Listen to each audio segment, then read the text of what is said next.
Marami sa atin ang nakakaalam na kapag pinag-uusapan ang bansang Russia, ang unang pumapasok sa isip natin ay ang kanilang malakas na militar at ang kanilang matapang na leader na si Vladimir Putin.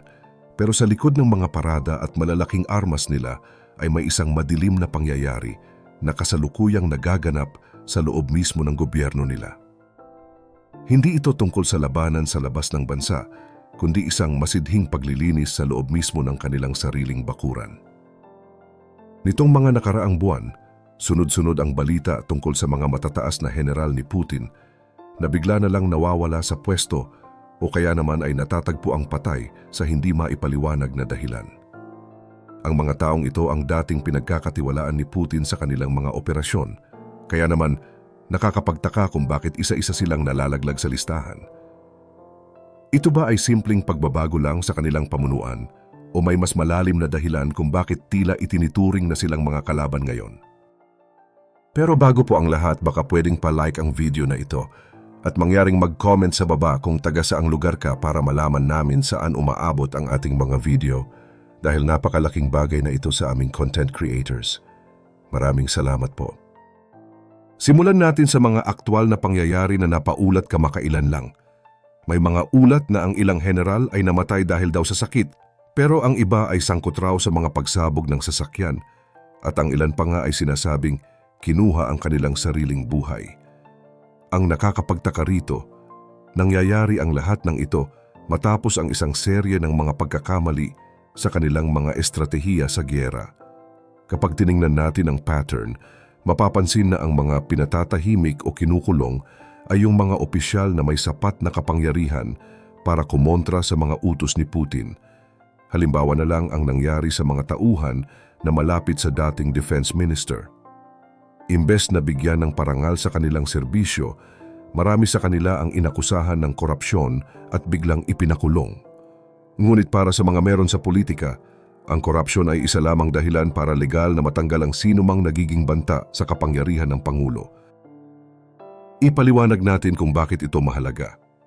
Sa isang gobyerno na katulad ng sa Russia, ang loyalty o katapatan ang pinakaimportanteng basihan para manatili ka sa pwesto. Kapag ang isang general ay naging masyadong tanyag sa mga sundalo o kaya naman ay nagsimulang magbigay ng opinyon na taliwas sa gusto ng leader, automatiko siyang nagiging panganib. Sinasabi ng ilang mga eksperto na natatakot si Putin na baka magkaroon ng pag-aaklas sa loob ng kanyang militar, lalo na't hindi naging madali ang kanilang mga laban nitong mga nakaraang taon. Para maiwasan ang anumang balak na kudeta, mas pinipili nilang unahan na ang mga general bago pa sila makabuo ng plano. Ang mas malala pa rito, pati ang mga maliliit na tao na nakapaligid sa mga general na ito, gaya ng kanilang mga personal na bodyguard at pati na rin ang kanilang mga sariling doktor, ay hindi rin nakakaligtas sa higpit ng seguridad at investigasyon. Talagang nakakapangilabot isipin na sa ganitong antas ng pamumuno, ang buhay ng isang tao ay tila walang halaga basta't mapanatili lang ang kontrol sa bansa. Ang bawat balita ng pagkamatay ay nagsisilbing babala sa lahat ng mga natitira pang opisyal na walang sino man ang ligtas kahit gaano pa kalaki ang mga medalya mo sa dibdib. Sa ganitong klaseng sistema, ang pagiging masyadong magaling o pagiging masyadong tapat sa bayan imbes na sa mismong pinuno ay maaaring maging mitya ng iyong buhay.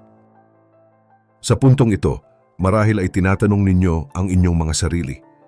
Hanggang saan nga ba kayang pumunta ni Putin para lang mapanatili ang kanyang trono? May mga nagsasabi na baka lumalagpas na siya sa hangganan at nagiging mas malupit na kumpara sa mga naunang leader ng Russia. Pero bago tayo tuluyang maniwala sa lahat ng naririnig natin, kailangan din nating huminto sandali at mag-isip ng malalim. Bagamat totoo na may mga opisyal na kinumpirma ang mga pagkamatay, marami rin sa mga kumakalat na balita ay nanggagaling lamang sa mga usap-usapan sa social media na mahirap patunayan. Halimbawa, may mga ulat na nagsasabing hindi lang pala mga general ang target, kundi pati ang mga dating matataas na pinuno ng bansa na bigla na lang daw binawian ng buhay sa loob ng mga ospital ng militar. Ang problema sa ganitong mga balita ay wala tayong paraan para malaman kung alin ang katotohanan at alin ang gawa-gawa lang, para maghasik ng takot o kaguluhan sa isipan ng publiko. May mga source na nagsasabing ang ilang opisyal ay piniling tapusin na lang ang sarili nilang buhay dahil sa tindi ng investigasyon laban sa kanila. Pero kung iisipin nating mabuti, sa ilalim ng isang mahigpit na sistema, halos imposible na mangyari ito nang hindi nalalaman ng gobyerno. Sinasabi ng ilang eksperto na ang buhay ng bawat opisyal ay pag-aari ng partido o ng pamahalaan.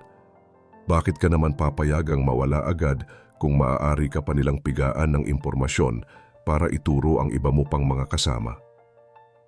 Gayunpaman, hindi natin maikakaila na may mga pagkakataon sa kasaysayan ng Russia kung saan ang mga chismis ay nagkatotoo rin sa huli. May mga general na noong una ay balita lang na inaresto, pero paglipas ng ilang linggo ay lumabas na ang opisyal na report na wala na nga sila sa pwesto. Ito ang dahilan kung bakit kahit ang mga pinaka-wild na kwento ay pinapatulan ng marami dahil alam nating sa politika ng Russia, ang lahat ay posible. Ang nakakalungkot dito, ang ganitong mga balita tungkol sa mga lihim na pagpatay o sa pilitang pagpapakamatay ay lalong nagbibigay ng dahilan para isipin ng mga tao na wala na sa kontrol ni Putin ang kanyang militar. May mga video pa ngang kumakalat sa internet na nagpapakita ng mga sasakyang pandigma na tila may pinaghahandaang malaking kilos protesta o labanan sa loob mismo ng kanilang mga probinsya.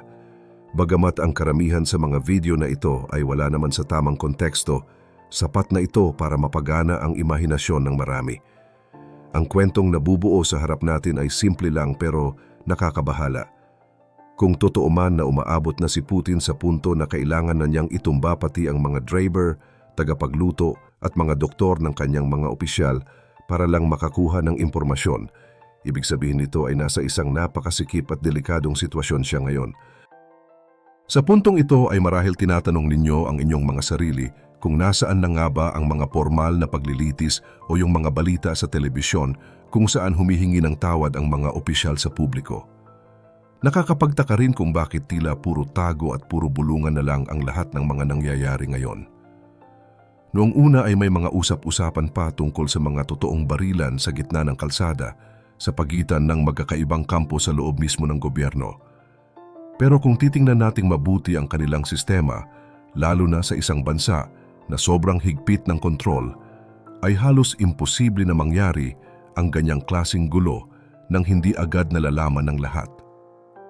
Ang totoo niyan ay napakahigpit ng hawak ni Putin at ng kanyang grupo sa lahat ng mga armas at pati na rin sa mga bala.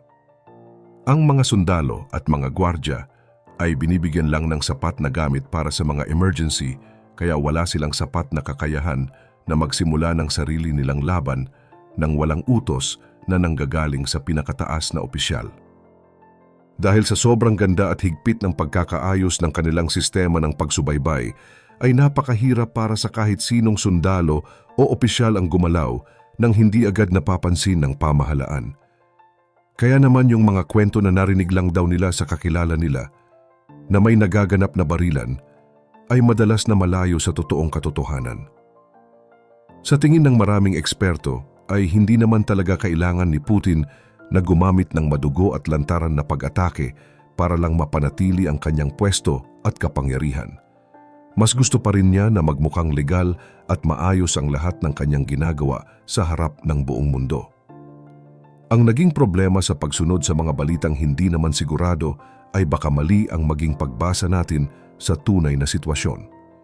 Minsan dahil sa sobrang galit natin sa isang leader ay umaasa tayo na malapit na silang bumagsak o kaya naman ay naghahanap tayo ng ibang opisyal na pwede nating kakampihan.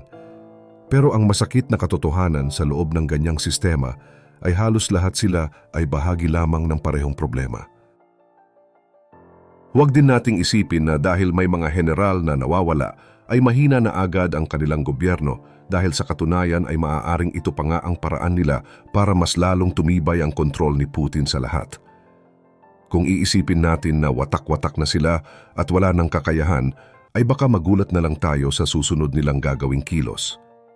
Delikado ang maging kampante base lamang sa mga haka-haka, kaya kailangan nating maging mapanuri sa bawat impormasyon na natatanggap natin para hindi tayo maligaw ng landas. Habang nananatili ang ganitong klasing sistema, ay siguradong magpapatuloy rin ang ganitong paglilinis kahit sino pa ang nakaupo sa pwesto. Ang bawat general na nawawala ay bahagi lang ng isang malaking laro ng kapangyarihan na matagal na nilang ginagawa sa loob ng kanilang sariling bansa. Ang lahat ng ito ay nagpapaalala sa atin na sa mundo ng mataas na politika ay ang katotohanan ay madalas na nakatago sa ilalim ng maraming patong ng mga sikreto.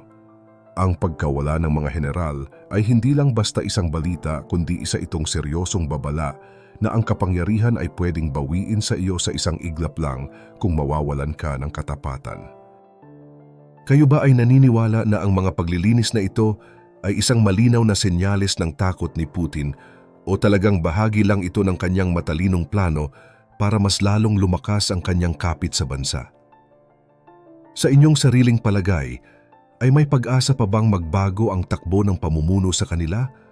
O ito na talaga ang magiging kapalaran ng sinumang susubok na lumaban sa agos ng gobyerno? Ibahagi ninyo ang inyong mga opinyon sa ating comment section dahil siguradong marami tayong pwedeng pag-usapan tungkol sa paksang ito. Huwag rin kalimutang mag-like at subscribe para sa mas marami pang updates gaya nito.